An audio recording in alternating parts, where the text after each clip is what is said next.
battlefields of the future will be more dangerous than ever.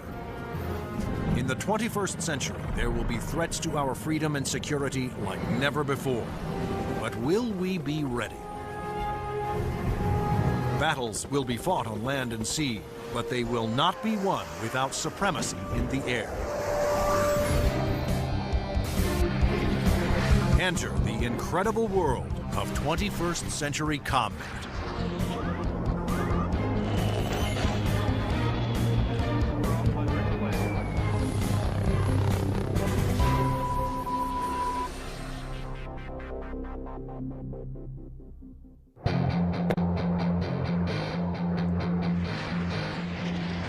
Air power is the dominant strategic force.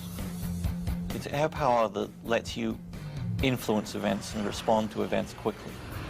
It's air power that lets you fight a war without putting hundreds of thousands of people on the ground. To date, Air Force F-15s have won more than 150 dogfights against enemy fighters without a single loss. And the Navy F-18 Hornet is widely recognized as the world's best carrier-based fighter bomber. But in the future, neither the F-15 nor the F-18 will be able to survive against deadly enemy anti-aircraft missiles. Surface-to-air missiles, or SAMs, are going to represent the biggest threat. Those very formidable systems developed in Russia or China will have to be taken out of action very quickly in any future conflict. The fighter of the future will need to be stealthy to slip past enemy radar. It must be able to take out anti-aircraft installations.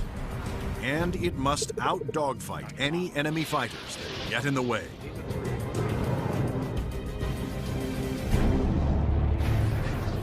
That future fighter is already here. The F-22 Raptor, the air dominance fighter of the 21st century. Developed by Lockheed Martin, this advanced tactical fighter has been designed to be the first plane to cross enemy lines, clearing the way for all other forces.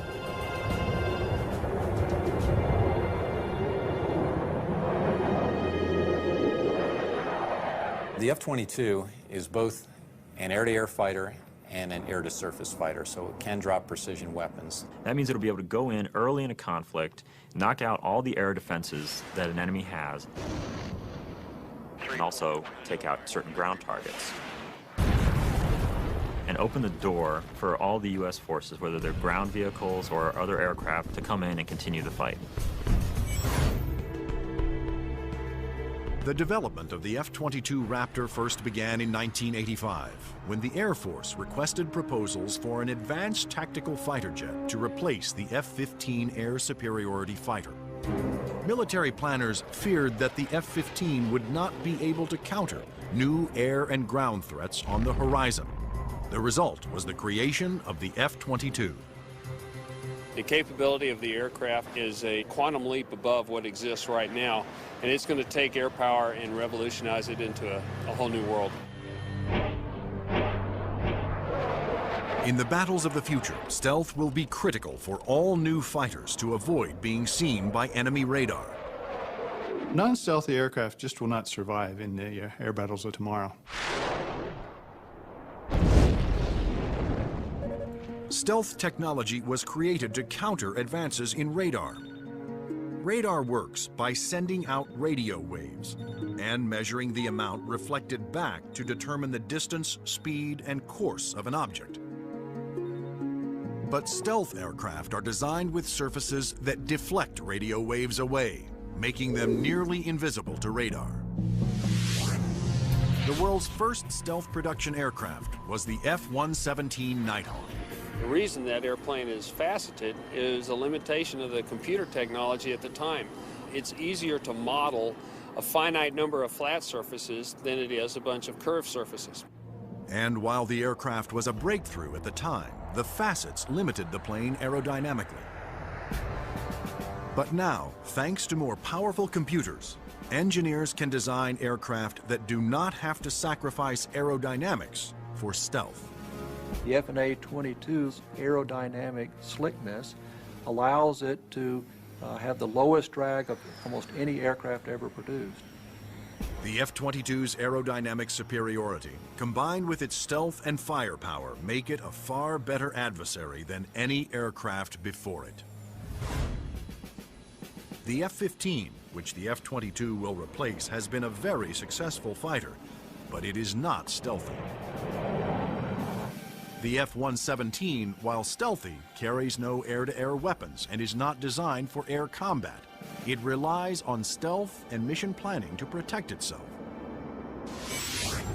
But the F-22, on the other hand, is not only stealthy, but comes with a full complement of air-to-air and air-to-ground weapons.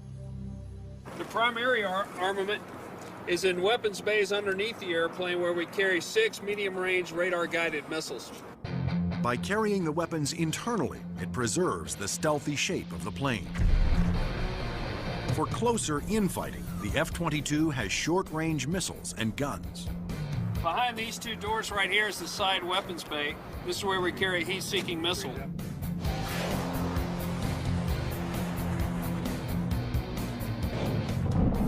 For close-in armament, the Raptor is equipped with the M61A2 cannon. The muzzle is hidden right behind this door right here. It's hidden because of the stealth characteristics of the airplane.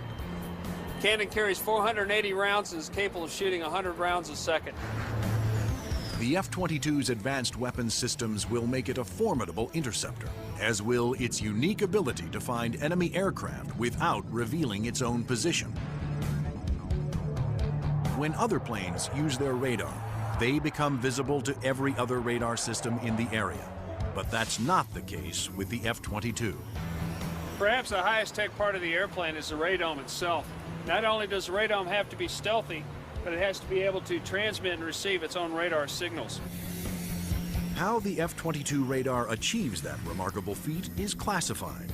But what is known is that the F-22 can see enemy aircraft at a distance while remaining invisible to them. The first time that the bad guys will really know there's an F-22 in the area is when one of them blows up. Along with its advanced radar system, the F-22 is the first fighter to have supercruise, the ability to travel faster than the speed of sound without using its afterburners. A jet's afterburners boost speed by pouring fuel directly into the hot blast of the engines, adding fiery extra thrust. But afterburners are also wasteful, consuming enormous amounts of fuel, dramatically affecting the range and duration of a plane's mission. But the F-22 doesn't have that problem. Without using afterburners, it can supercruise at an incredible 1.5 times the speed of sound, over 1,000 miles per hour.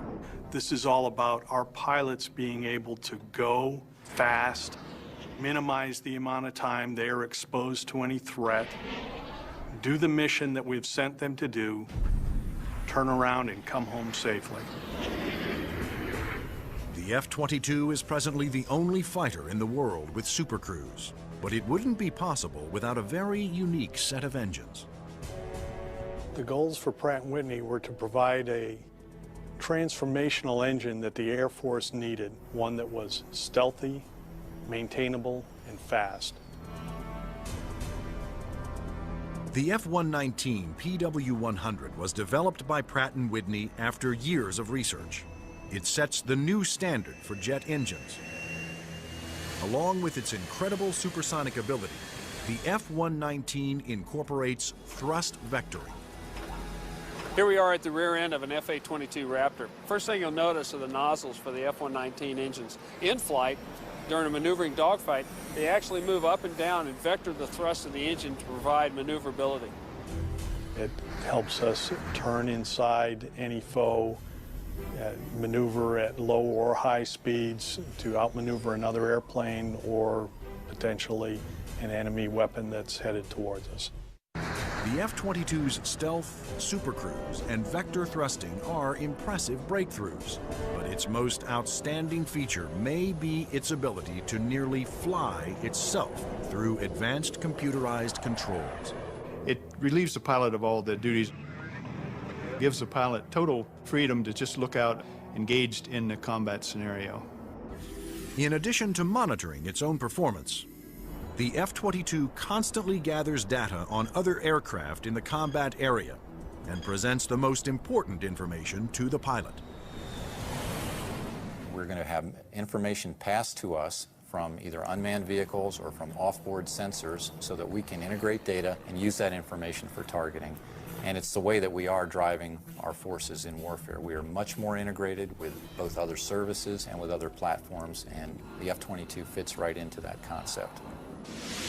The F-22 Raptor's total package of avionics, stealth, supercruise, and thrust vectoring make it the most technologically advanced fighter today. I've never been in an airplane that accelerates as fast, that's as agile, the ability to turn very sharply, and it just brings a great combination of the speed, the stealth, and the avionics to the fight that nobody else is going to be able to touch. But there will be future competitors, like the Russian Sukhoi 37, which features thrust vectoring and a radical forward swept-wing design. And the fifth-generation MiG, the 1.22, which some have nicknamed the F-22ski.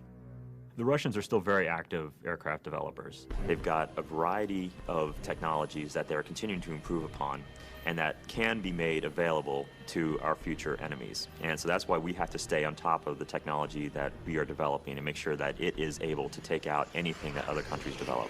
When you look at the adoption by China of the Su-27 and the fact that it'll probably be modernized and improved, that brings up the need for more advanced fighter aircraft in the US.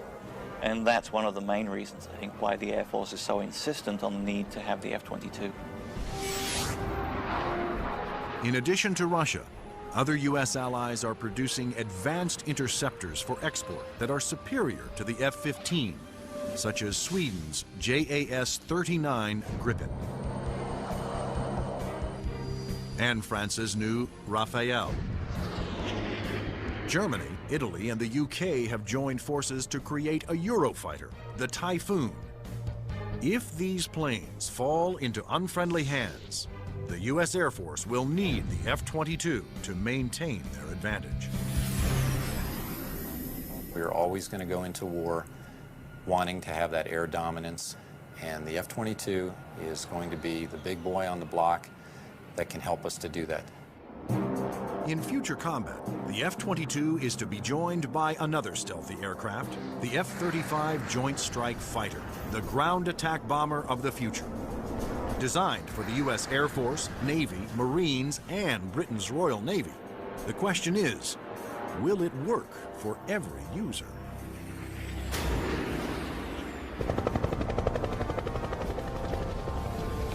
The rules of war have changed. Brute force has given way to high tech, and conventional weapons of the past will no longer be effective.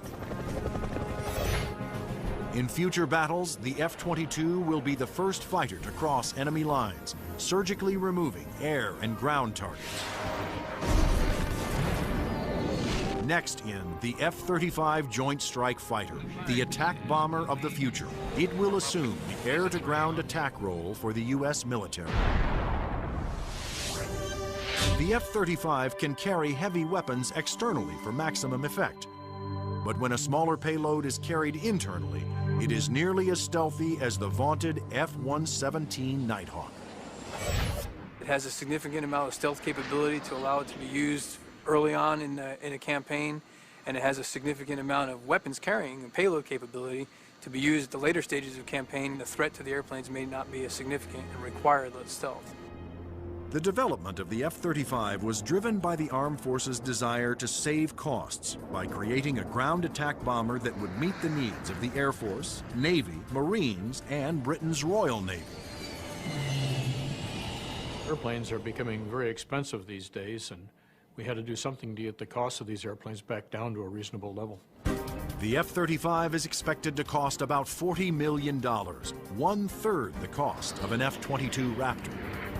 But could one basic airframe be designed to satisfy so many different military demands? Each armed service wanted a stealthy ground attack bomber, but the Marines also needed a plane with short takeoff and vertical landing capability.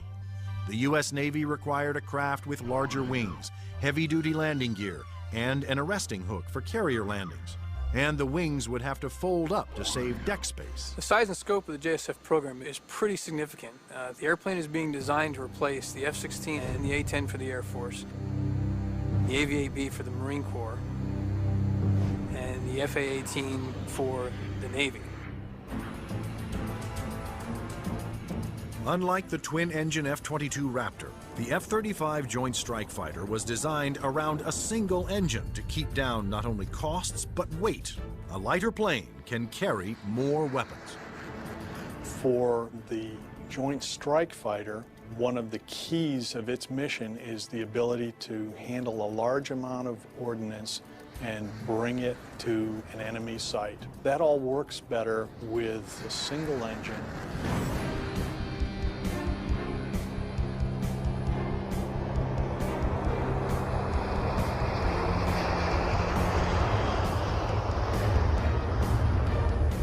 The Air Force version of the Joint Strike Fighter, the F-35A, made its first flight attempt on October 24, 2000. Tom Morgenfeld, who had been a test pilot for the F-22 Raptor, was at the controls. Well, a million things are going through your mind. Your eyes are everywhere, you're listening, you're watching. Your senses are tuned to an incredible level because you're sensing and feeling the airplane for the very first time. It flies wonderfully. It's definitely a pilot's airplane. The Air Force testing went smoothly.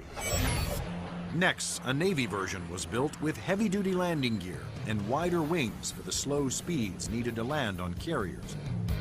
Navy test pilots flew touch-and-goes, demonstrating the F-35's ability to land within the space of a carrier's flight deck. But the most difficult challenge still lay ahead for the F-35 program. The Marine Corps needed a version that could perform short takeoffs and vertical landings, STOVL for short. The STOVL capability is extremely important to the Marine Corps because the airplane can go just about anywhere that the rest of the forces can go. It's not limited to needing a large runway. It doesn't need a really big ship to operate off of. Engineers at Lockheed Martin, the designers of the F-35 Joint Strike Fighter, took a hard look at the AV-8B Harrier, the STOVL fighter that the new aircraft would have to improve upon. The Harrier is a great airplane if you look at the fact that it's basically 1960s technology. It's achieving all those wondrous STOVL flight sort of maneuvers without the aid of a lot of computers. The Harrier's ability to take off, hover, and land vertically is achieved by vectored thrust. The powerful force of its jet engine is directed downwards through 4 nozzles that can pivot 90 degrees. I was brought in because I am a Harrier pilot with almost 1,600 hours in that airplane. So all of the lessons learned I have from the Harrier airframe and operational experience I have, I was able to bring to the program and use those to help evaluate the X-35 STOVL version. For hovering, engineers gambled on a radical new system. They planned to supplement the vectored thrust method by harnessing the jet engine to a drive shaft that would power a fan to blast air downward. In 1991, we unveiled this shaft-driven lift fan system to the technical world. Some actually said, "You gotta be kidding me. Are you guys serious?" The lift fan required doors to open behind the pilot on the top and bottom of the plane to draw in more air. The fan would blast air down midship, while the jet nozzle in back swiveled, blowing its powerful exhaust down to create a balanced lift force. The shaft-driven lift fan system allows you to harness a lot more energy out of what the engine is producing. But harnessing a jet engine to a drive shaft proved to be extremely difficult.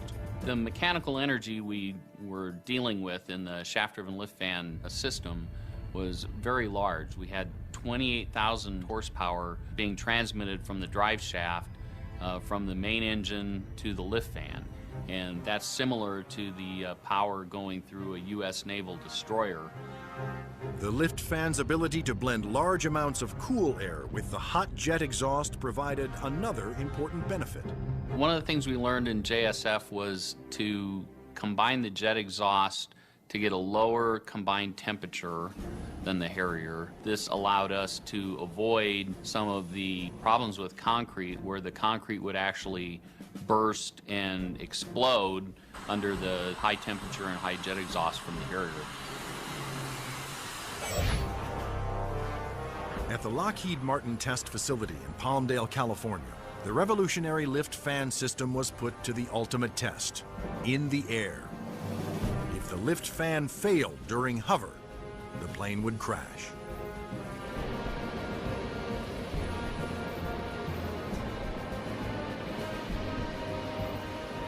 It made its first flight in 2001, and it was a complete success. And at that time, I didn't hear any more from the people who'd been saying for years, this thing will never work. It worked. Now, all three versions of the F-35 for the Air Force, Navy, and Marines are being developed and further tested for mass production. The United States, Britain, and their allies are expected to order more than 4,000 Joint Strike Fighters, which will replace most American-built fighter bombers in use today. The handling qualities and performance are stunning. It really is a pilot's airplane. It sort of makes you feel like a little boy. You want to take it home and tuck it under the pillow with you at night. It's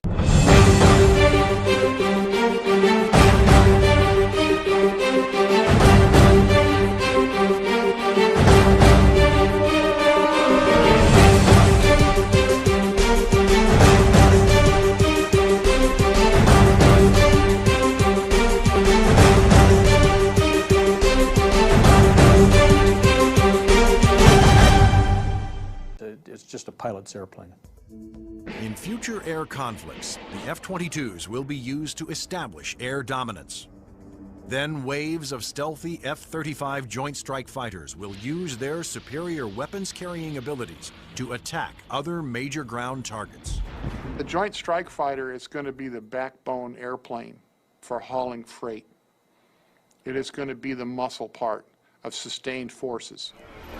Commanders can also alter an F-35's mission in the air as situations change during the battle.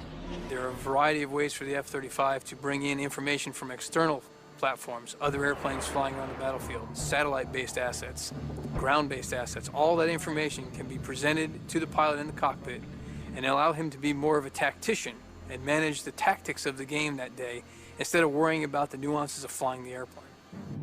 The pilot's job will be to supervise the process of identifying the target and then to give consent for weapons release.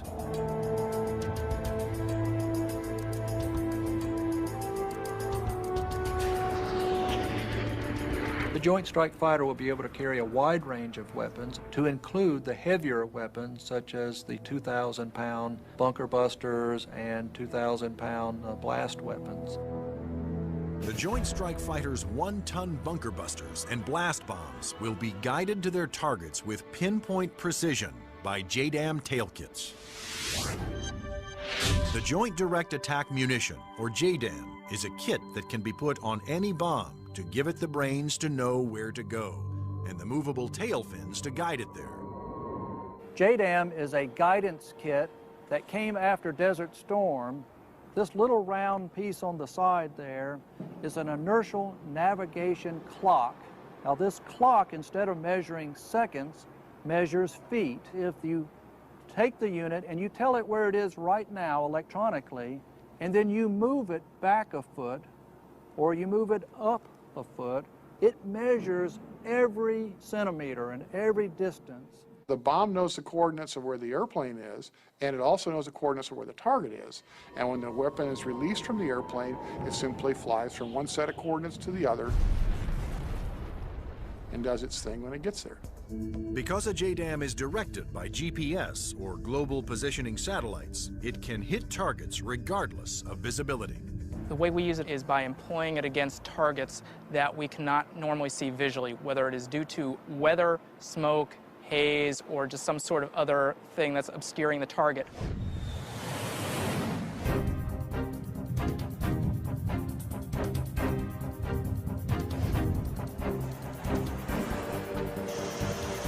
As As a JDAM falls, its inertial clock keeps track of its position and signals the tail to make course corrections, directing it to the target.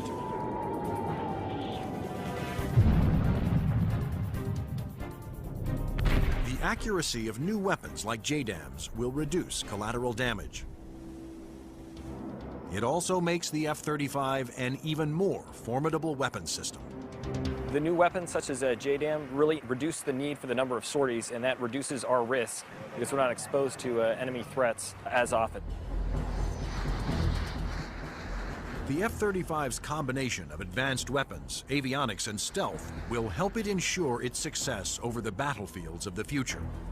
U.S. military planners wondered if these same features could be utilized in a helicopter. They wanted a stealth helicopter. But could it be done?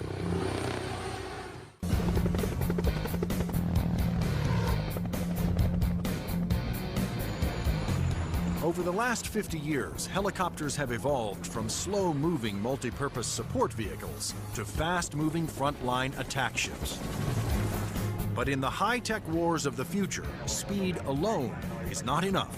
Information is the key. There's three elements that are critical to warfare. The ability for you to know more than the enemy, the ability to maneuver quickly around an enemy and gather more information about them, and the ability to provide precision firepower at the enemy. In future conflicts, after the F-22 Raptors and the F-35 Joint Strike Fighters have cleared the way, surveillance and attack helicopters will support ground troops as they move in to secure the area. We like to be down low where the action is, and we like to be down low where the threat can't see us. But at such low altitudes, helicopters are vulnerable to a wide assortment of ground-to-air weapons. All the simple systems, the guns, unguided rockets, the surface-to-air missiles, it's got to deal with all of that, and it's got to deal all of it effectively. The Pentagon has responded with a two-pronged strategy to counter this threat: inexpensive, expendable unmanned helicopters and stealthy manned helicopters. Unmanned helicopters will be primarily used for surveillance and for gathering targeting information.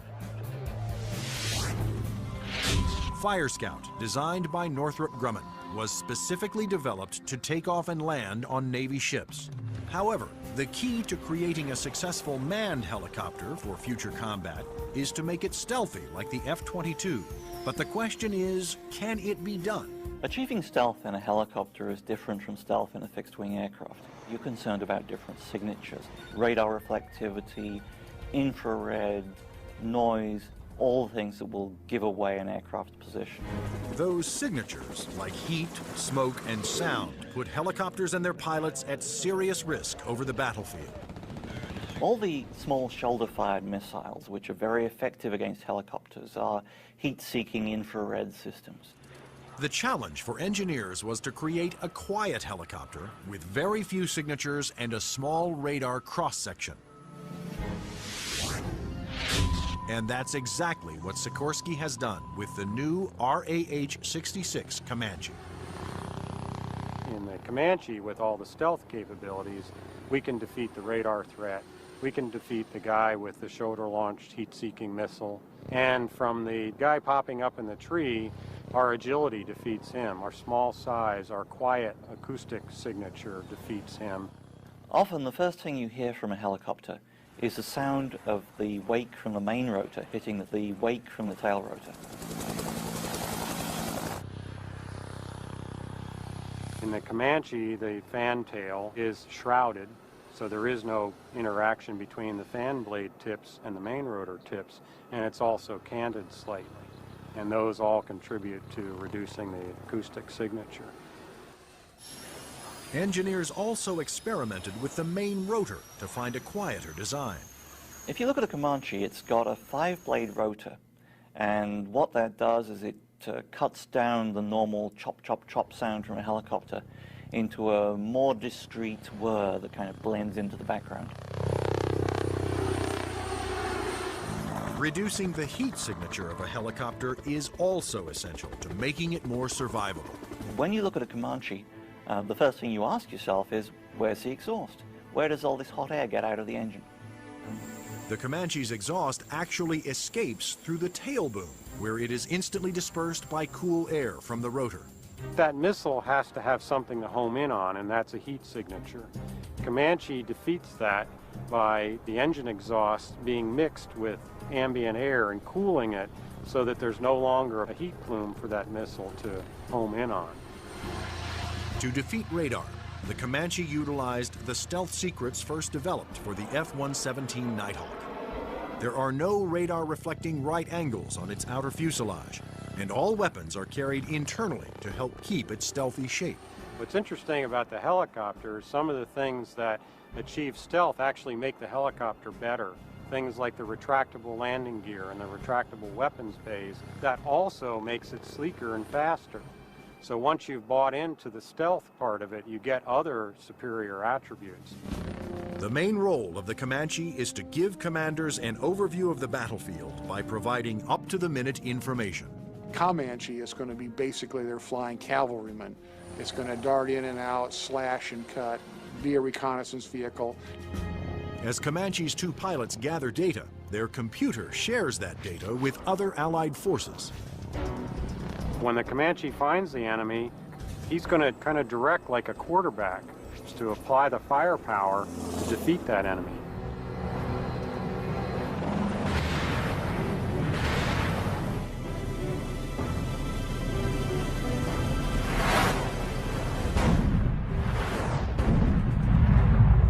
Engineering advances have also made the Comanche one of the easiest and most forgiving helicopters to fly. One thing that Comanche brings that other previous generation helicopters can't bring to the table is the pilot can maneuver the Comanche in virtually any axis without fear of exceeding any limits. Although it will be used primarily for reconnaissance, the Comanche will also be armed for self-defense. The Comanche is capable of carrying a wide array of weapons, all the way from guided missiles using a laser guidance system, heat-seeking missiles, which would be more of an air-to-air weapon, or unguided rockets, and also the latest Hellfire is pretty much a fire and forget. In addition, Comanche's pilots can ask Allied aircraft to fire missiles their way, and can then take over and guide those missiles to their targets.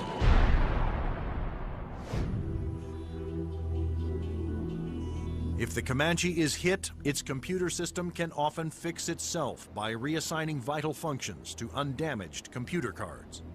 This is where the computer brain of the Comanche is.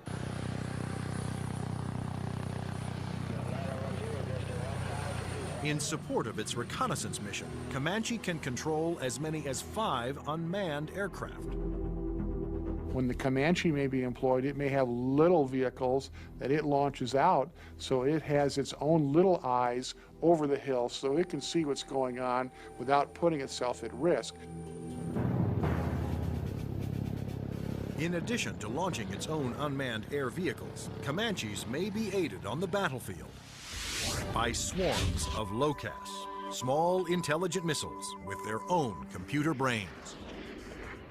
It's about 31 inches long, weighs a little over 100 pounds, carries a single warhead, has a laser radar. In other words, it has a scanning laser beam that generates pictures. The LOCAS also communicate with each other and cooperate in searches and attacks. You could have a swarm of LOCASes, each of which has its own eyes, each of which is thinking, but each of which is communicating with each other. Send that imagery back to the operators who could either use these as surveillance probes or, in fact, as weapons themselves. Weapons like LOCAS reflect the trend toward electronically linking all Allied forces and weapons so that information can be shared and used by all. By networking aircraft over the battlefield, with surveillance platforms and other weapons systems, commanders can quickly change missions to take advantage of up-to-the-minute information. The key to the air battle of the future is not necessarily stealth, speed, or firepower. It's going to be information. Unmanned air vehicles, or UAVs, will provide a large part of that information while flying long-duration surveillance missions. So, will the Air Force of the future have no pilots? Since the very first use of airplanes in war, military planners have looked for ways to make aircraft more effective and more lethal.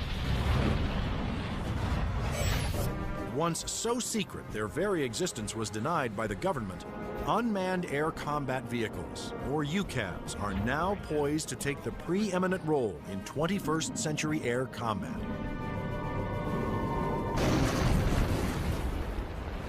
UAVs are certainly going to change air power in the 21st century. You can see it starting to happen today, but what we're looking at now is just the beginning, because there's going to be more of them, and they're going to be better. Unmanned aerial vehicles allow the military to do more with less, to put more aircraft into the air than you otherwise would be able to because of the limited number of pilots that you might have, or where it might be too risky.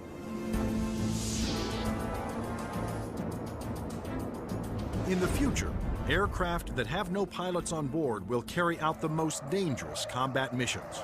Today, unmanned air vehicles, or UAVs, are already taking over the role of long-duration surveillance. UAVs don't have mothers.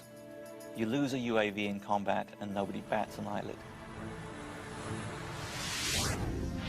One of the earliest surveillance UAVs was the Predator. It was developed in the early 1990s. When you look at Predator, basically they start off as being long-endurance systems that can really persist over the battlefield. In Afghanistan, Predators provided critical real-time intelligence.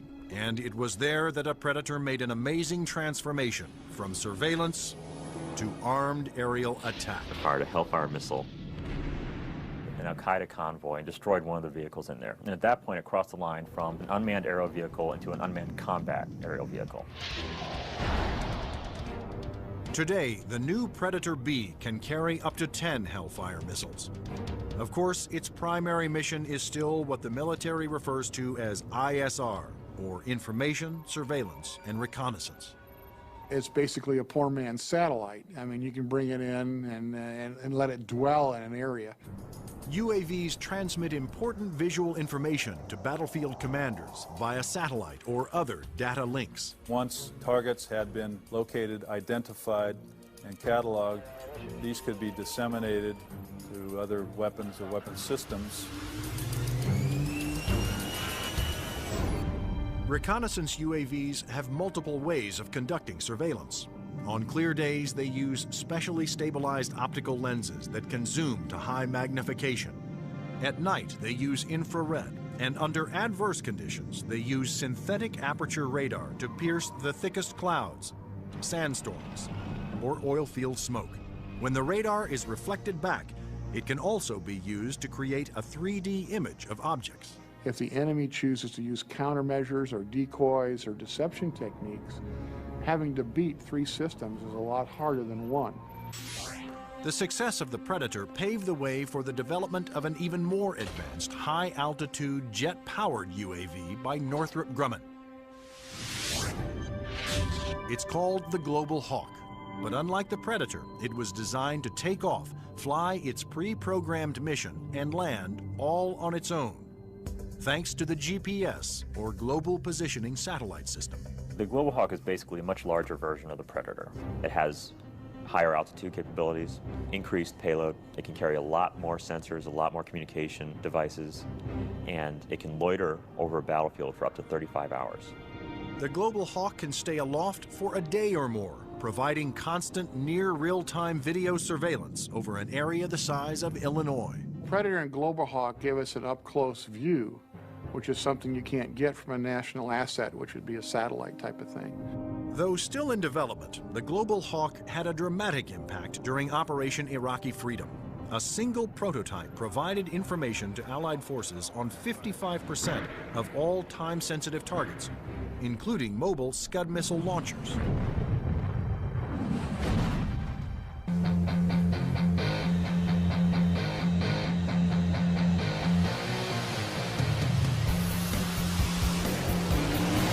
Like the Air Force, the Navy wanted its own autonomous UAVs. However, designing one to take off and land on an aircraft carrier was a tremendous challenge. But the engineers at Northrop Grumman were up for it. In the summer of 2000, they began working on the X-47 Pegasus. The hardest part of the Pegasus program was definitely the flight controls. Getting on and off an aircraft carrier, of course, is one of the toughest design problems for an aircraft. And doing this with a tailless vehicle like Pegasus certainly was the toughest problem we had. That problem was solved by using 6 innovative surfaces to make the plane climb, descend, and turn. This surface just rotates up. The elevon, of course, both up and down, and then there's another inlay on the lower surface as well. The first flight of Pegasus, the demonstration was very, very successful. It lasted approximately 12 minutes. There was no human in the loop. But could Pegasus, without any human assistance, land within the tiny space between the arresting cables of an aircraft carrier?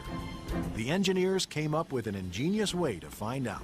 And we actually glued a small paintball down onto the bottom of the hook so we could get a clear touchdown point. That was quite an achievement that we're very proud of. The Navy will use its stealthy UAVs to get targeting information for its guns, missiles, and fighter aircraft. The initial focus has been on information, surveillance, and reconnaissance to provide targeting information to the Navy's strike packages.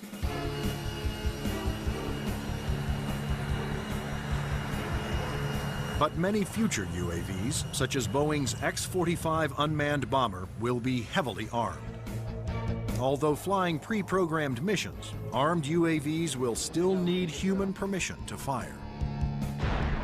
It has to know where friendly forces are on the ground, where civilians might be, where collateral damage, i.e. hitting a church or a mosque, might be an issue.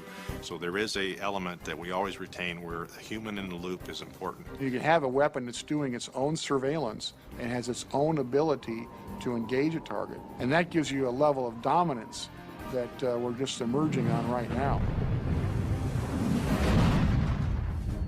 In the not-so-distant future, there will be even more radical aircraft and airborne weapons systems. Everything from electromagnetic pulse weapons to powerful airborne lasers to hypersonic aircraft that can fly to anywhere in the world in 2 hours or less. But how soon will these high-tech secrets become a reality?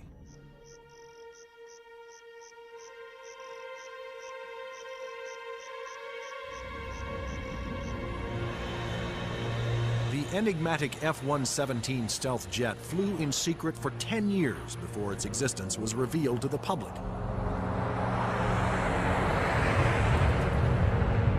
Some of the unclassified projects that are acknowledged by the Pentagon seem more like science fiction than reality. The military is designing a weapons system designed to neutralize an enemy encampment or factory without destroying it and scattering nuclear, biological, or chemical materials. Electromagnetic pulse, or EMP weapons, will blast a highly concentrated magnetic field towards its target, overloading and destroying any electrical components.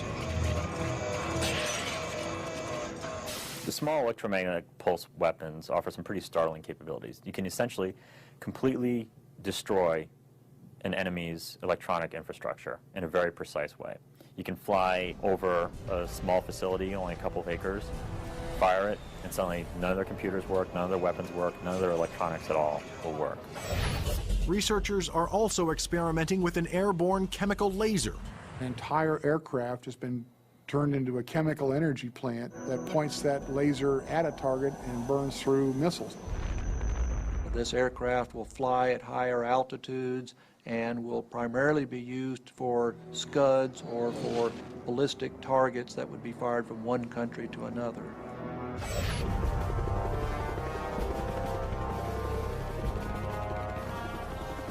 American generals don't want a fair fight. They want their equipment to be the absolute best in the world so that whatever they come up against, they can defeat it quickly and efficiently. The battlefield of the future will continue to be a dangerous place. But military planners believe that the key to maintaining the security of the United States is to develop the weapon systems of tomorrow, today.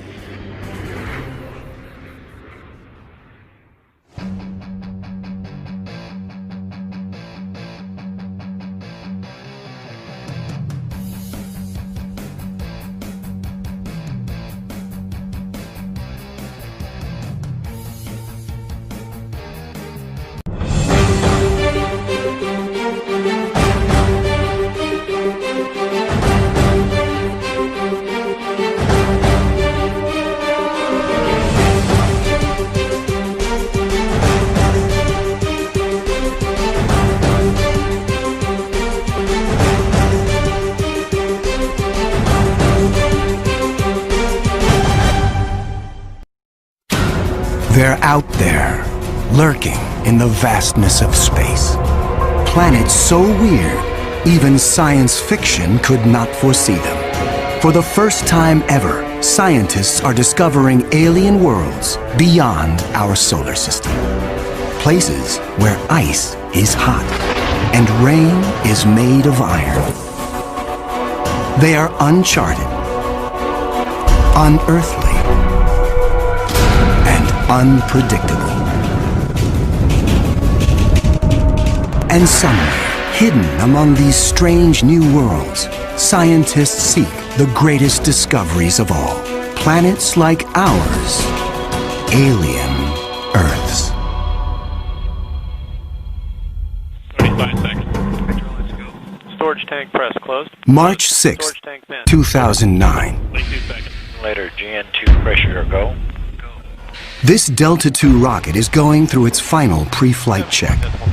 71.3. Drop 1. Engine start. 1, 0, and liftoff. It is the start of an extraordinarily ambitious mission.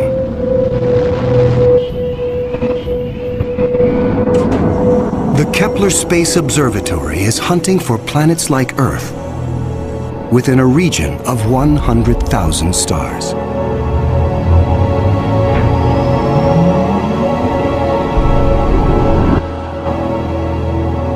It is the culmination of a journey that began more than a decade ago with one of the most profound scientific discoveries ever made.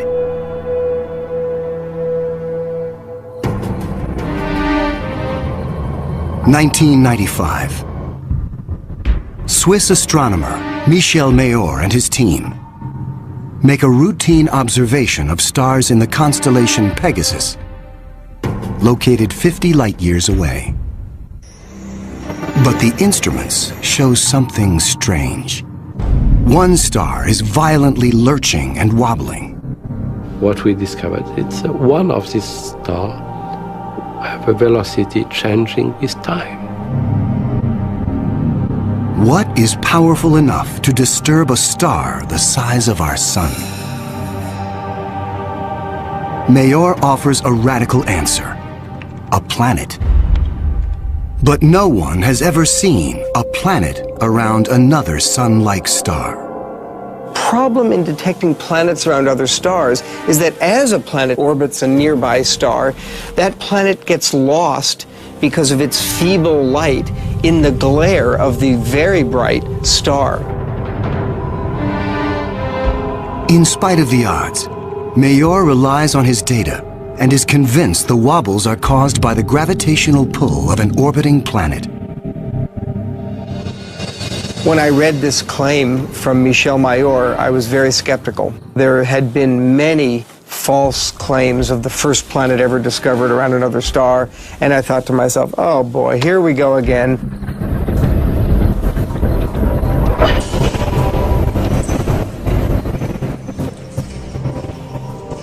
So I decided to observe the star on 4 consecutive nights. And stunningly, the star was shown to wobble exactly as Michel Mayor had said. Michel Mayor and his teammate Didier Queloz announced their discovery. It rocks the scientific community. They had found for the first time reproducible, confirmable evidence of the existence of a planet around a sun-like star.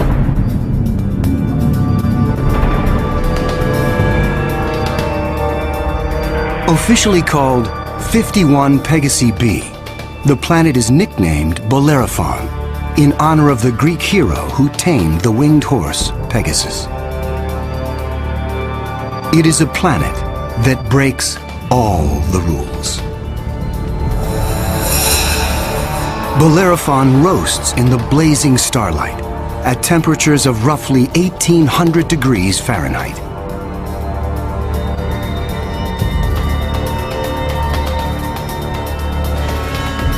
It is nearly 150 times more massive than Earth and is a gas giant like Jupiter.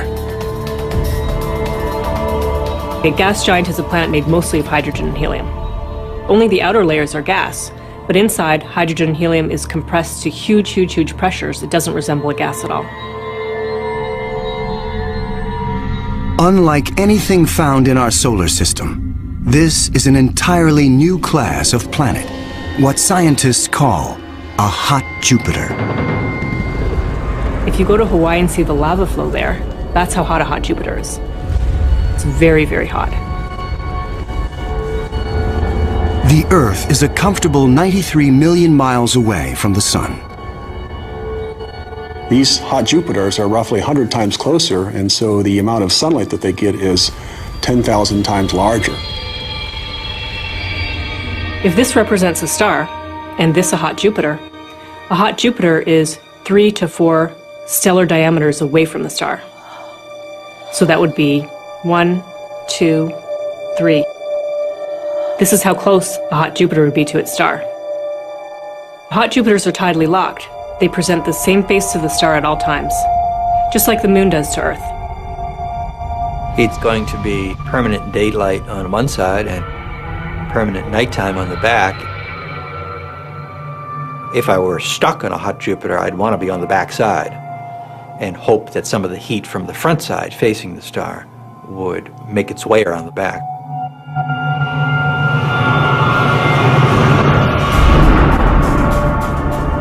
The variations in temperature make Bellerophon's atmosphere extremely windy. The wind howls at thousands of miles per hour, far beyond anything we could ever withstand.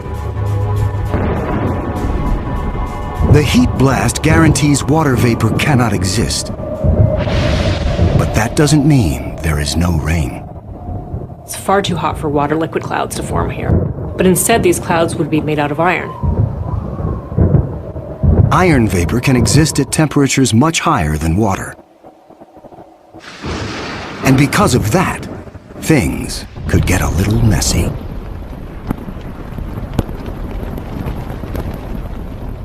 You better have an umbrella that's pretty sturdy, because the iron is going to start coating your umbrella very rapidly and making it extremely heavy and just crush that umbrella.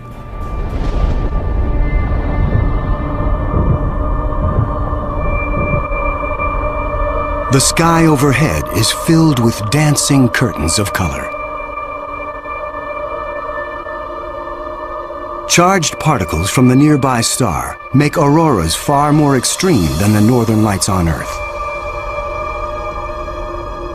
There is something even more unique about this newly discovered world. Bellerophon orbits its sun in a blistering 4.2 days. No self-respecting planet goes around a star in 4.2 days. None of the planets in our solar system take such a short amount of time. For scientists, the tiny orbit challenges long-held notions of how planets form. The fact that the planet was orbiting every 4 days was a total puzzle until one night in the middle of the night I woke up and said, well, this must be proof that planets migrate inwards. They don't stay put where they are. The key to the puzzle is found in how planets are made. Planets are a byproduct of star formation. When stars form, they have a disk of dust and debris around them, and out of that debris, planets form. Much of what we know comes from Hubble's Space Telescope, as it aims at regions like the Eagle Nebula. This interstellar cloud is studded with collapsing disks of dust and gas. A giant clump grows in the center of each disk. Temperatures reach a searing 18 million degrees. The same nuclear fusion that powers our sun is unleashed.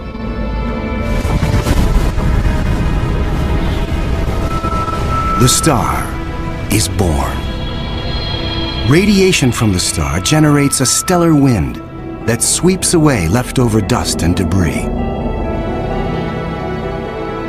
Some of the dust survives and remains in orbit around the newborn star. Over millions of years, the dust sticks together, forming knots that grow into asteroids, and the asteroids grow into planets.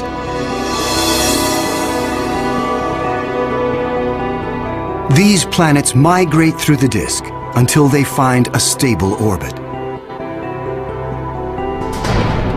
This is why Bellerophon is so close to its parent star. But one newly discovered world has found its stable orbit in a place no planet should ever go. 2001. Hubble Space Telescope is directed to an obscure star some 150 light-years away from Earth, in the constellation of Pegasus. This is the same region where Bellerophon was found 6 years earlier. Hubble is tracking another hot Jupiter, discovered by astronomer Jeff Marcy. But this one is different from Bellerophon. You've probably heard of the planet HD 209458b. It's a terrible name.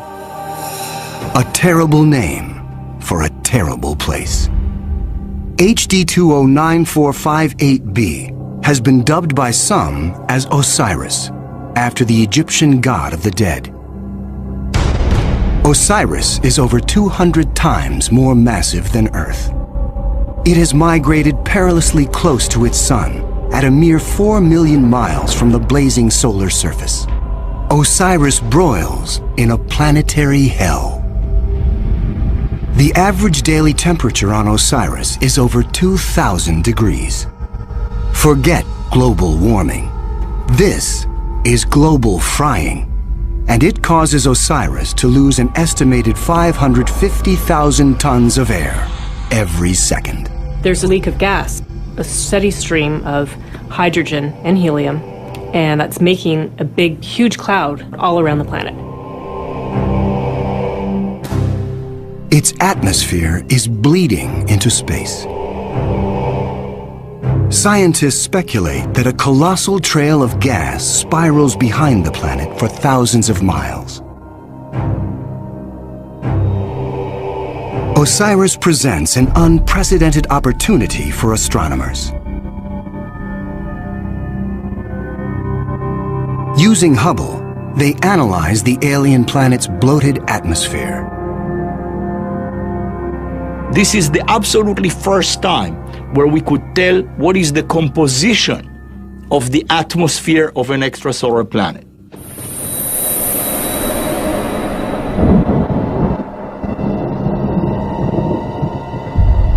Surprisingly, Hubble detects many of the basic chemicals needed for life.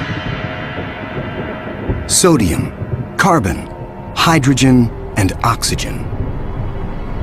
But Osiris is far too hot for life as we know it. There may be other forms of life, however, that thrive on higher temperatures. But there's no solid surface as we know it on a hot Jupiter.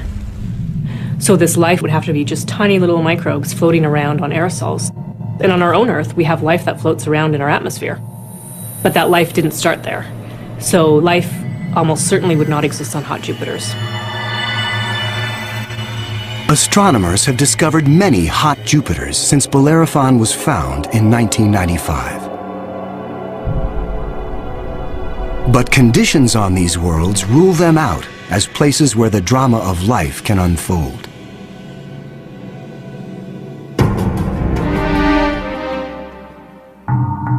One of these gas giants is a planet that teases the rules of evolution.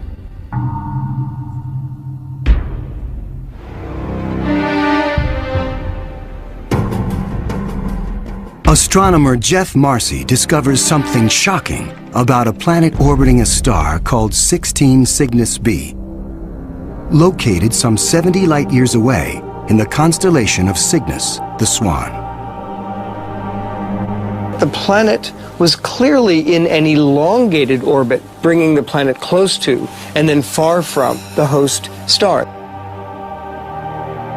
And this, of course, defied our expectations based on our own solar system, where all of the planets go around our sun in nearly circular orbits like phonograph grooves in a record.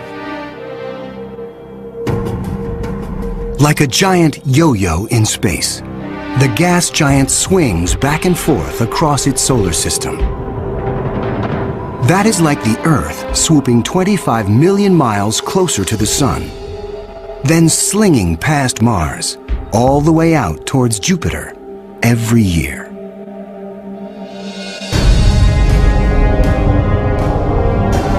And like all of the gas giants in our solar system, this yo-yo planet might have an entourage of moons. Marcy speculates that one of these moons could be similar to Earth. And here's where the interesting story begins. Imagine a rocky moon with lakes, oceans, maybe streams and waterfalls on the surface. The moon orbiting its planet, the two of them orbiting the host star. Unlike the airless moon that circles the Earth, this moon is a world with extreme seasons. On Earth, the seasons are caused by the tilt of our planet. Here, they are caused by the elongated orbit. These poor planets that are in these elongated elliptical orbits suffer terrible changes in their climate throughout a year. As they make their closest approach, the yo-yo planet and its moon are blowtorched by the star. Summer begins. The atmosphere on the Earth-like moon is savaged with raging storms. Category 5 hurricanes on Earth are tiny eddies compared to the monster vortexes that form here.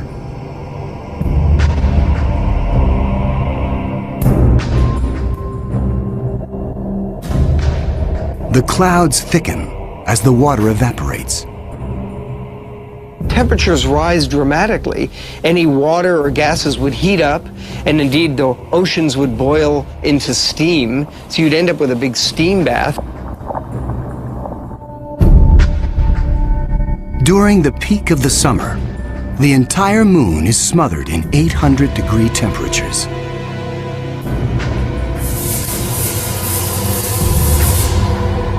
This is the closest approach to the star. During its 26-month orbit, the summer season is barely 2 months long. But what a season! The planet and its moon swing away from the furnace of the star. Temperatures fall to ranges we would find temperate and comfortable.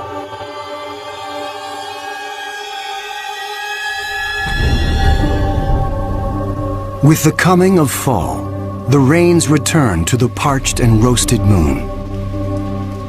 Dry ocean basins are replenished, and the seas rise to form new shorelines. Tranquility prevails as the yo-yo planet and its moon slip into the deep freeze of winter. Now, over 200 million miles from the star, the daytime sky is dark. Temperatures hover around 260 degrees below. Winters are long, lasting 17 months. With the coming of spring, the sun looms large in the skies over this hapless moon as the ice cracks and melts violently. Huge icebergs calve into a stormy and fast-rising ocean.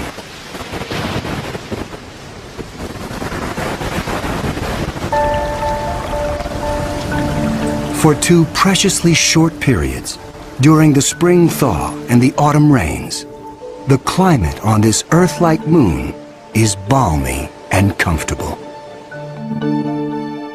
At a distance of 93 million miles from the star, roughly the same distance as Earth from the Sun, the elliptical orbit of this planet and its moon crosses an area around the star some scientists call the Goldilocks zone. The conditions here are just right for life.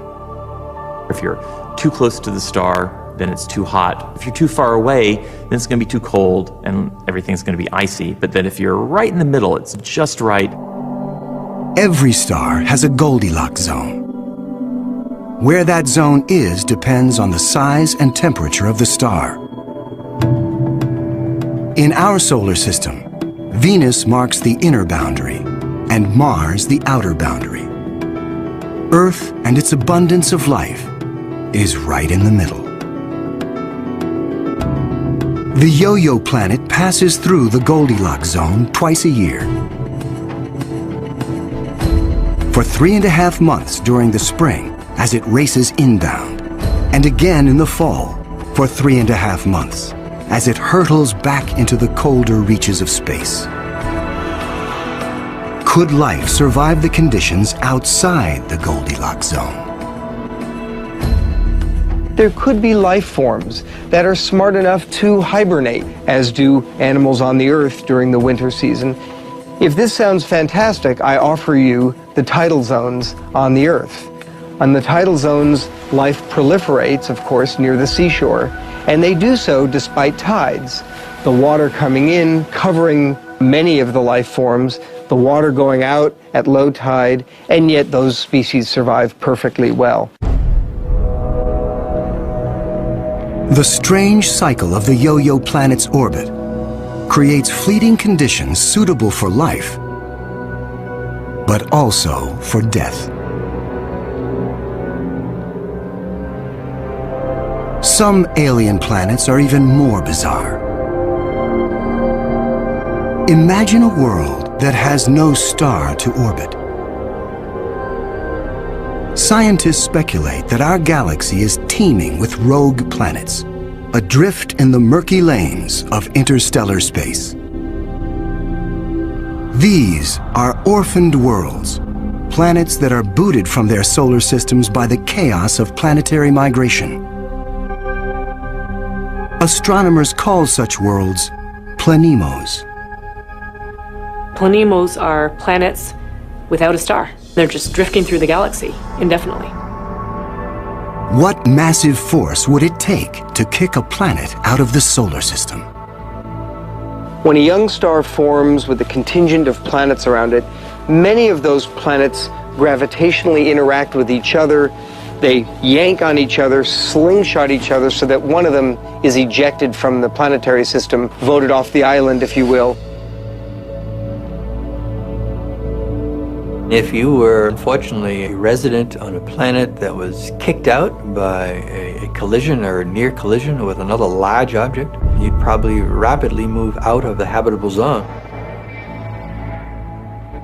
There are hundreds of billions of these lost, wayward, poor, wandering planets out in our Milky Way galaxy with no parent star to warm them up. Cold, dark, quiet. Because planemos have no sun, they are worlds without days or years. They keep vigil through an eternal night. Planemos are solitary wanderers, sentinels of the galaxy. Just because it's out there drifting in space doesn't mean a planemo is dead. If the planemo is a rocky world, it could well have life on it.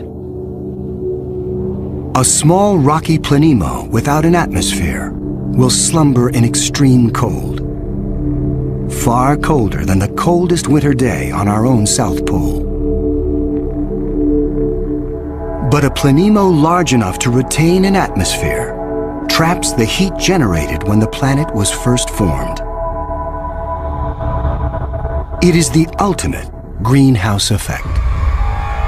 The heat and energy comes from the molten core deep inside the lonely planet.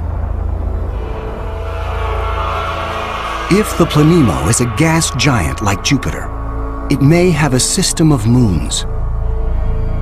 The gravitational pull between the planemo and its moons creates friction, causing the interior of the moons to stay warm. These moons could also have life on them, in the same way that Jupiter's moon Io has volcanoes and has a lot of heat energy being generated by interactions with Jupiter and the other moons. If anything lives here, it will be single cells, like common bacteria found on Earth. Not complex life forms. Without a sun to provide photosynthesis, these tiny organisms derive their energy from the chemistry in the soil of the planemo, or its moon. On Earth, there are similar conditions. Colonies of bacteria are found deep within mine shafts in South Africa. They have no access to oxygen nor light and survive entirely on the chemicals they make from the surrounding dirt. Their metabolisms are extremely slow, and they reproduce only once every 1,000 years. If life dwells on a sunless planemo, it could be organisms like them, marooned when their planet was young. While planemos slumber undisturbed, there are worse places to be in the universe. Like in the company of this lethal pulsar, some 980 light years from Earth, in the constellation of Virgo. From afar, a pulsar looks like a blinking light. But up close, pulsars machine gun their surroundings with deadly radiation. They are no place for planets. Yet something interferes with the precision of this pulsar. One explanation is that the anomaly is caused by a planet. But many astronomers are skeptical that planets orbiting a pulsar can exist. The reason that's a problem is because pulsars are formed in these incredible explosions. When a red giant star explodes, a titanic fireball known as a supernova unleashes as much energy in 1 minute as our sun generates in its lifetime. When a star goes supernova, the shockwave is so immense it's hard to imagine any planet surviving that. When the cosmic dust clears, all that remains is the crushed core of the red giant, pulsing in the heart of an expanding debris field.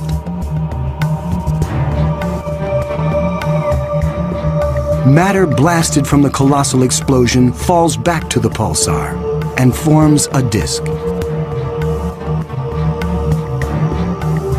Within this chaos, a new world arises, born of fire and destruction, a planetary zombie raised from the carcass of the former red giant star. It's amazing that planets could form in that environment. A planet orbiting a pulsar will give you the feeling of being in a disco bar with a very strong strobe light, which is the pulsar. Radiation from this stellar beast breaks down the organic molecules needed for life. The pulsar has these very strong magnetic fields that are being spun around as the star is rotating quickly, and it's picking up any material, electrons, protons, and speeding them up and slinging them out at high speed. So it's like a solar wind with a vengeance. I can't imagine that there would be much of an opportunity for even simple life, microbial life, to emerge and to flourish on a planet around a pulsar.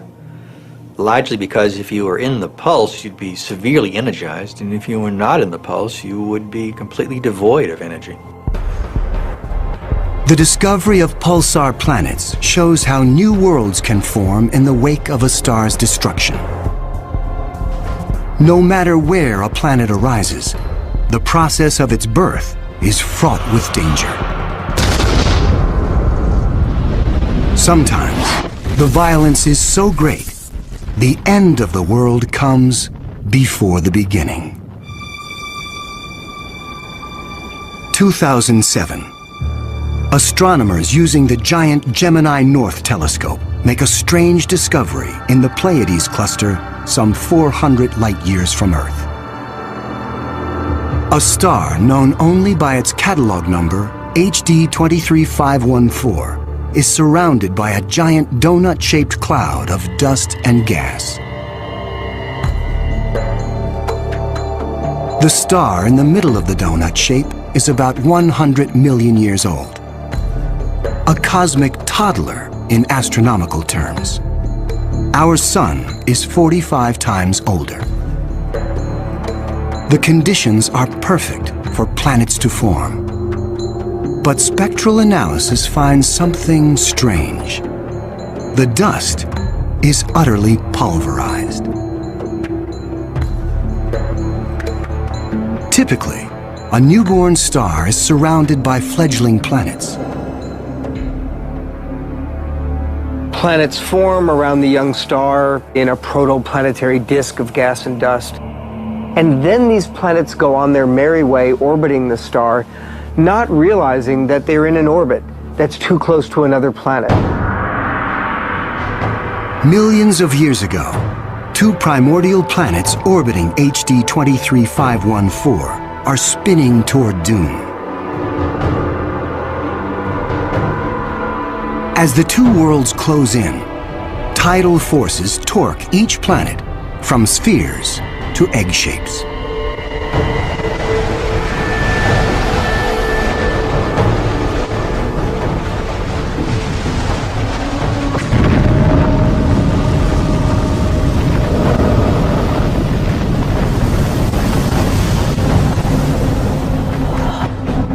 Nothing remains.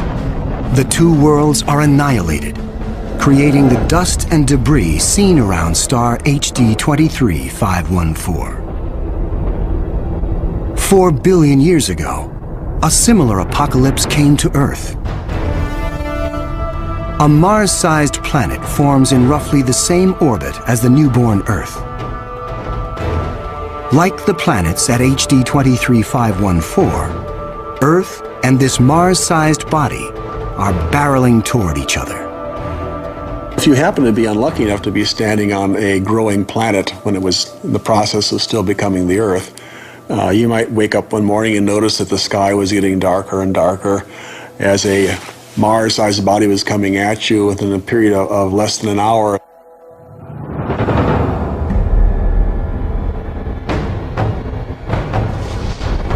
And when it hits, the shock wave is felt all over the planet,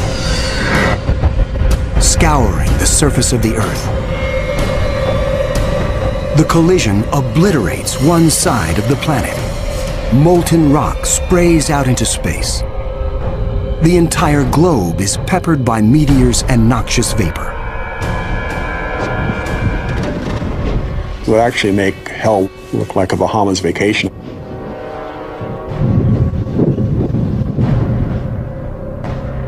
The debris field from the collision coalesces and forms our moon. It is a new beginning for our planet. Collisions are part of the birth process for planetary systems. Building up a terrestrial planet is probably all about colliding pieces of rock together. And all across the galaxy, colliding pieces of rock are forming terrestrial worlds that defy the imagination.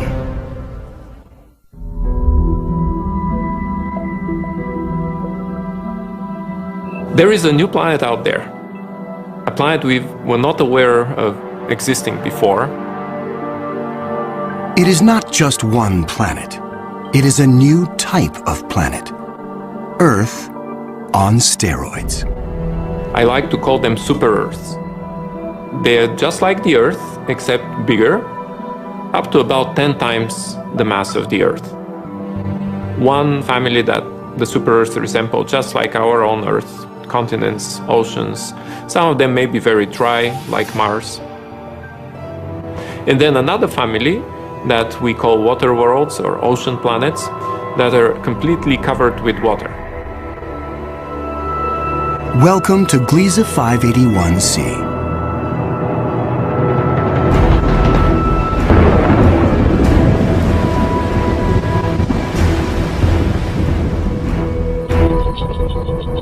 This planet was found by Michel Mayor, and it orbits with 2 other planets around a very small star. It's only 20 light years away, in the constellation of Libra and is one of the smallest terrestrial planets found beyond our solar system. That doesn't mean Gliese 581c is small. It's still a super-Earth with 5 times the mass of our home planet. But it's the possibility of liquid water that excites scientists. An ocean planet feels like being in the middle of the Pacific Ocean, with no land in sight, just water, puffy white clouds, and blue sky above you. The winds on the ocean world are going to be similar to that of the Earth. So it will be a very good place to sail. The weather's absolutely perfect. Every day you get a clear blue sky and the sun just stays in the same place. Now how's that for weather prediction? No land anywhere. Even miles beneath the surface. This water layer would extend very far down, at least a quarter of the way down in the planet. But as we dive deeper into the sea, the pressure builds. At 35,000 feet below the surface, we pass the point where the deepest oceans on Earth bottom out. We pass the 100,000-foot mark.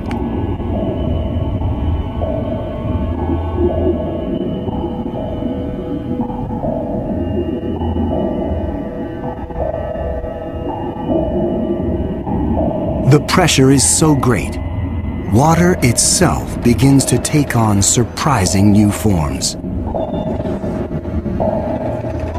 At a depth of 10 times the greatest ocean depth on Earth, we reach the bottom. When you have a large amount of water, then at the bottom of an ocean, you will form very high pressure in excess of 1 million atmospheres. And that pressure will compress the liquid water, that is the ocean, into a state which we call ice 7.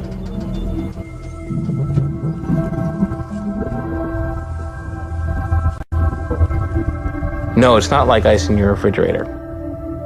The molecules of water that are in the ice in your refrigerator are kind of all jumbled up. But if you form ice under very high pressure, then the water molecules can become ordered, they can become aligned.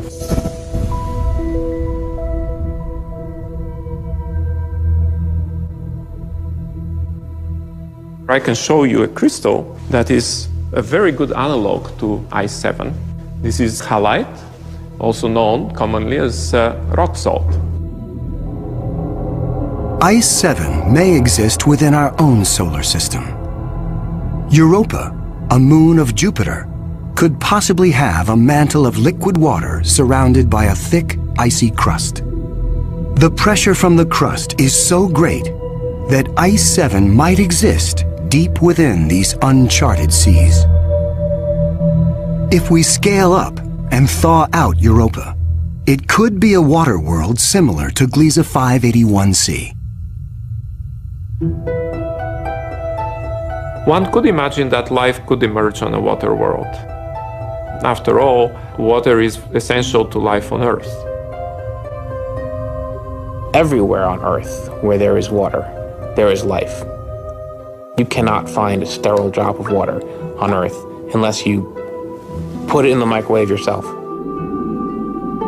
On this water world, there could be bacteria or any kind of life in the ocean itself. But not all of the super-Earths are water worlds teeming with life. When we talk about super-Earths, we talked about 2 major families of mostly rocky with some water and mostly water with an endless ocean. But one has to add to those a 3rd family of probably very rare super-Earths and Earth-like planets, which are called carbon planets. A carbon planet is unlike anything we've ever seen anywhere. A place with an alien chemistry, but loaded with very earthly treasures. Throughout our galaxy, there are planets barren and poor and inhospitable. But science is on the trail of a new type of planet, an entire world of treasure. In our own solar system, in our sun and in all the stars nearby, there's always more oxygen than carbon. But if we think of a place in the universe where there's more carbon than oxygen, then planet formation is very different. Spectral analysis shows carbon to be far more plentiful, 26,000 light-years away near the center of our galaxy. Planets that form here may contain a rich abundance of carbon. The morning sky on a carbon world would be anything but crystal clear and blue. I'm picturing a yellow haze with black clouds of soot. And as you descended farther down in the atmosphere, I could imagine lakes that were made out of compounds like methane or gasoline. I'm picturing these bubbling, foul-smelling pits of black ooze, like an oil well. With little or no water in the atmosphere, the air is made of carbon compounds. Methane, butane, pentane, benzene, all these different kinds of carbon compounds that separate out when you refine gasoline. One day it might be raining benzene. The next day it might be raining butane. Alien as carbon planets might seem, the air quality could be familiar to some. The air in a very benzene-rich planet will resemble that of LA. A lot of small particles that unfortunately we are quite used to from the exhaust of cars. Despite the pollution, carbon planets could come with a sparkling upside. You might see diamond because the planet may have substantial quantities of pure carbon that it's formed out of. And pure carbon, when you compress it, tends to form into diamond. The secrets of exotic planets like these are waiting to be discovered all across the galaxy. But astronomers won't be satisfied until they find the Holy Grail. A planet like our own, one that sustains life, the next Earth. People always ask me, do I think we're going to find another planet like Earth? And I answer, absolutely. Every star probably has planets roughly the same size as our Earth. We think that essentially every star has several Earth mass or super Earth mass planets. So if you have, say, 200 billion stars in the galaxy, that may mean there are 400 billion Earths in the galaxy or more. 400 billion Earths. The Kepler Space Observatory is the first instrument capable of finding one of these planets. Kepler is looking at the constellation Cygnus in the night sky at 100,000 stars, taking picture after picture after picture, minute after minute. And the goal of Kepler is simple: to look for stars among the 100,000 that dim. When a star dims slightly, it means a planet passes in front, blocking some of the light. How long the star dims and how much light gets blocked will tell scientists about the size of the planet and the distance from its sun. A good analogy for this is looking for the dip in the light that you would see from a searchlight if a small moth flew across the searchlight.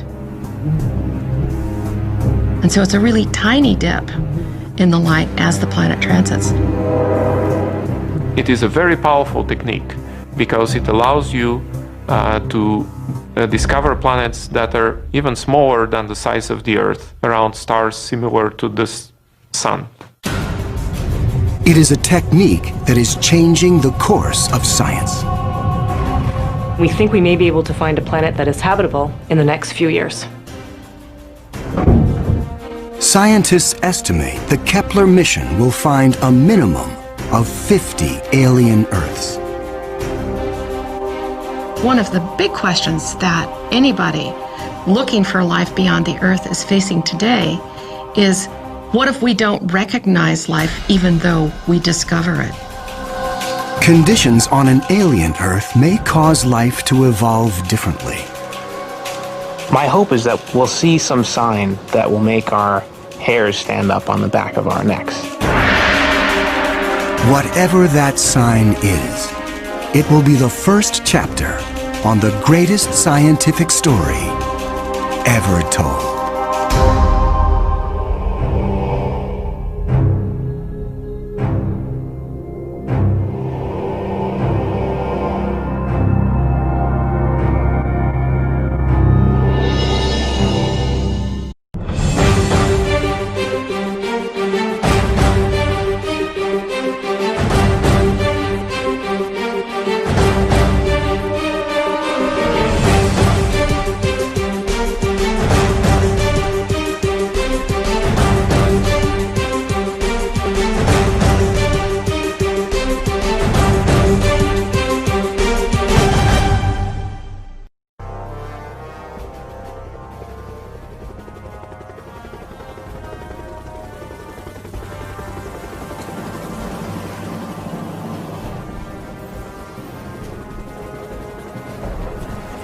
The battlefields of the future will be more dangerous than ever.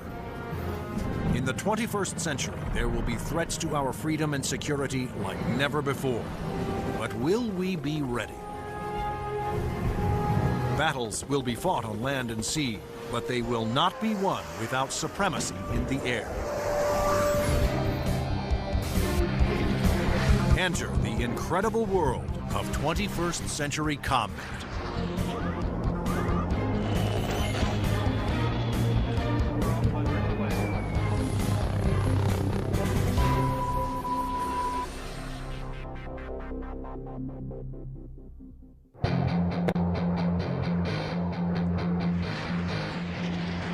Air power is the dominant strategic force. It's air power that lets you influence events and respond to events quickly.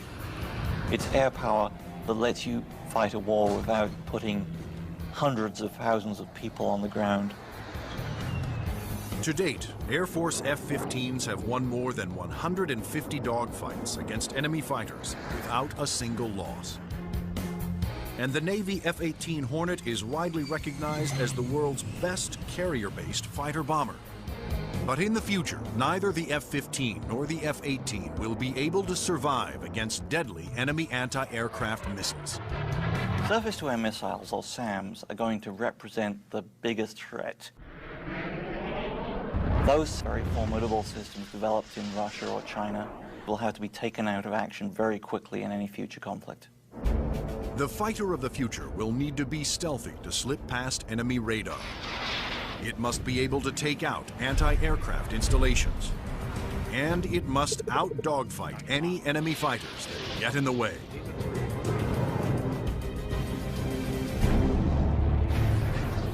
That future fighter is already here.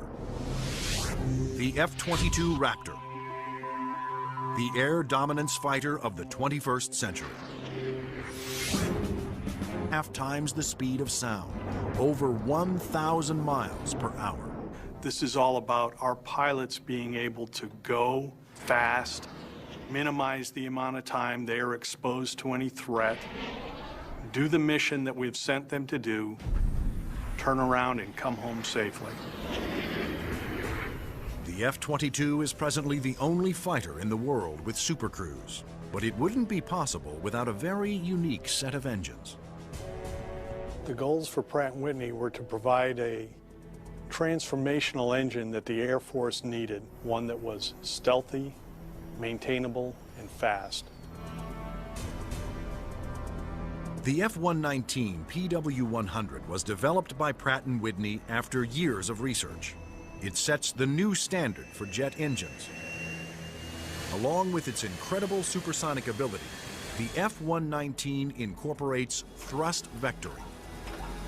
Here we are at the rear end of an F-A-22 Raptor. First thing you'll notice are the nozzles for the F-119 engines. In flight, during a maneuvering dogfight, they actually move up and down and vector the thrust of the engine to provide maneuverability. It helps us turn inside any foe, maneuver at low or high speeds to outmaneuver another airplane or potentially an enemy weapon that's headed towards us. The F-22's stealth, supercruise, and vector thrusting are impressive breakthroughs, but its most outstanding feature may be its ability to nearly fly itself through advanced computerized controls. It relieves the pilot of all the duties, gives the pilot total freedom to just look out engaged in the combat scenario. In addition to monitoring its own performance, the F-22 constantly gathers data on other aircraft in the combat area and presents the most important information to the pilot. We're going to have information passed to us from either unmanned vehicles or from off-board sensors so that we can integrate data and use that information for targeting. And it's the way that we are driving our forces in warfare. We are much more integrated with both other services and with other platforms, and the F-22 fits right into that concept.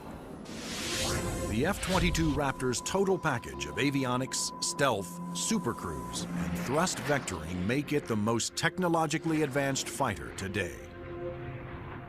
I've never been in an airplane that accelerates as fast, that's as agile, the ability to turn very sharply, and it just brings a great combination of the speed, the stealth, and the avionics to the fight that nobody else is going to be able to touch. But there will be future competitors, like the developed by Lockheed Martin. This advanced tactical fighter has been designed to be the first plane to cross enemy lines, clearing the way for all other forces.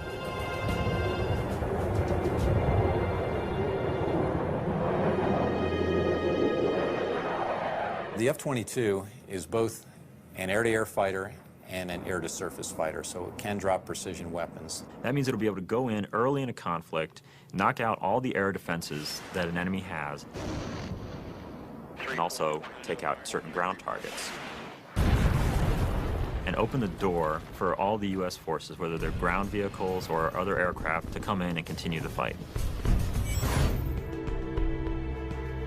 The development of the F-22 Raptor first began in 1985, when the Air Force requested proposals for an advanced tactical fighter jet to replace the F-15 air superiority fighter.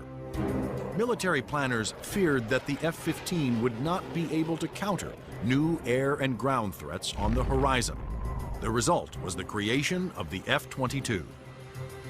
The capability of the aircraft is a quantum leap above what exists right now, and it's going to take air power and revolutionize it into a whole new world. In the battles of the future, stealth will be critical for all new fighters to avoid being seen by enemy radar. Non-stealthy aircraft just will not survive in the air battles of tomorrow. Stealth technology was created to counter advances in radar. Radar works by sending out radio waves and measuring the amount reflected back to determine the distance, speed, and course of an object. But stealth aircraft are designed with surfaces that deflect radio waves away, making them nearly invisible to radar. The world's first stealth production aircraft was the F-117 Nighthawk. The reason that airplane is faceted is a limitation of the computer technology at the time. It's easier to model a finite number of flat surfaces than it is a bunch of curved surfaces. And while the aircraft was a breakthrough at the time, the facets limited the plane aerodynamically. But now, thanks to more powerful computers, engineers can design aircraft that do not have to sacrifice aerodynamics for stealth. The F-22's aerodynamic slickness allows it to have the lowest drag of almost any aircraft ever produced. The F-22's aerodynamic superiority, combined with its stealth and firepower, make it a far better adversary than Russian Sukhoi 37, which features thrust vectoring and a radical forward swept-wing design. And the fifth-generation MiG, the 1.22, which some have nicknamed the F-22ski. The Russians are still very active aircraft developers. They've got a variety of technologies that they're continuing to improve upon, and that can be made available to our future enemies. And so that's why we have to stay on top of the technology that we are developing and make sure that it is able to take out anything that other countries develop. When you look at the adoption by China of the Su-27 and the fact that it'll probably be modernized and improved, that brings up the need for more advanced fighter aircraft in the US. And that's one of the main reasons, I think, why the Air Force is so insistent on the need to have the F-22. In addition to Russia, other U.S. allies are producing advanced interceptors for export that are superior to the F-15, such as Sweden's JAS-39 Gripen and France's new Rafale. Germany, Italy, and the UK have joined forces to create a Eurofighter, the Typhoon. If these planes fall into unfriendly hands, the U.S. Air Force will need the F-22 to maintain their advantage. We're always going to go into war wanting to have that air dominance, and the F-22 is going to be the big boy on the block that can help us to do that. In future combat, the F-22 is to be joined by another stealthy aircraft, the F-35 Joint Strike Fighter, the ground attack bomber of the future. Designed for the U.S. Air Force, Navy, Marines, and Britain's Royal Navy, the question is, will it work for every user?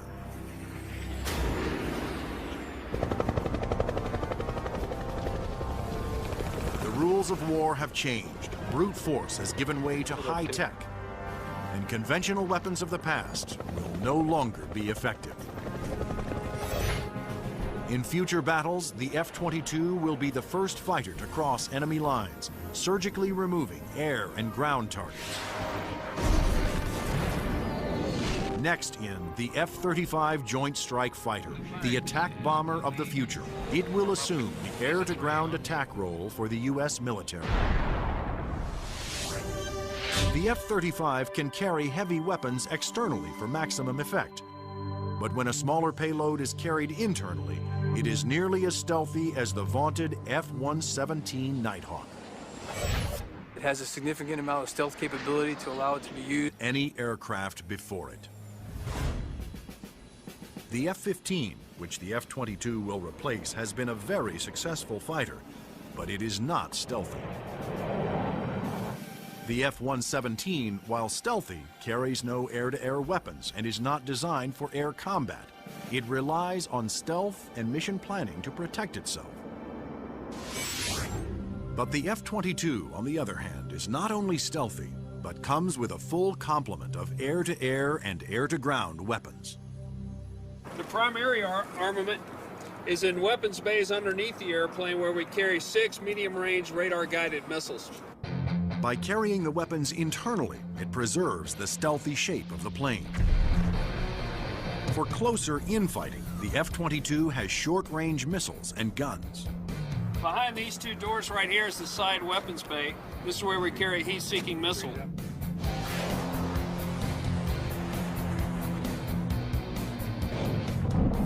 For close-in armament, the Raptor is equipped with the M61A2 cannon. The muzzle is hidden right behind this door right here. It's hidden because of the stealth characteristics of the airplane. Cannon carries 480 rounds and is capable of shooting 100 rounds a second. The F-22's advanced weapons systems will make it a formidable interceptor, as will its unique ability to find enemy aircraft without revealing its own position. When other planes use their radar, they become visible to every other radar system in the area. But that's not the case with the F-22. Perhaps the highest tech part of the airplane is the radome itself. Not only does the radome have to be stealthy, but it has to be able to transmit and receive its own radar signals. How the F-22 radar achieves that remarkable feat is classified. But what is known is that the F-22 can see enemy aircraft at a distance while remaining invisible to them. The first time that the bad guys will really know there's an F-22 in the area is when one of them blows up. Along with its advanced radar system, F-22 is the first fighter to have supercruise, the ability to travel faster than the speed of sound without using its afterburners. A jet's afterburners boost speed by pouring fuel directly into the hot blast of the engines, adding fiery extra thrust. But afterburners are also wasteful, consuming enormous amounts of fuel, dramatically affecting the range and duration of a plane's mission. But the F-22 doesn't have that problem. Without using afterburners, it can supercruise at an incredible 1.5